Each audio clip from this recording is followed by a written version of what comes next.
En 1948, avec toute une série de grands personnages dont maintenant on refait l'histoire, ce qui est assez passionnant, Déclaration universelle des droits de l'homme. C'est un texte qui est alors universel pour tout le monde, donc pour tout le monde, pour toute la planète, qui déclare des droits. Comme en 1789, on déclare, pas simplement en France, maintenant pour toute la planète.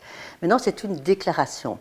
Et une déclaration, effectivement, ce n'est pas contraignant. Tant qu'on est dans des déclarations d'intention, tout le monde est plus ou moins d'accord.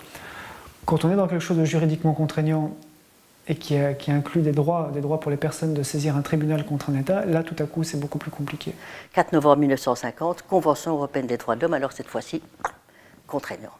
Contraignant, et non seulement contraignant, et c'est pour ça que la Convention des droits de l'homme de 1950 est vraiment unique, enfin unique, entendons-nous, c'est la seule convention internationale de droits de l'homme qui a un organe judiciaire pour la mettre en œuvre. Comme il y en a une qui n'est pas directement applicable, elle peut se permettre de dénoncer des trucs beaucoup plus généreux et beaucoup plus vagues.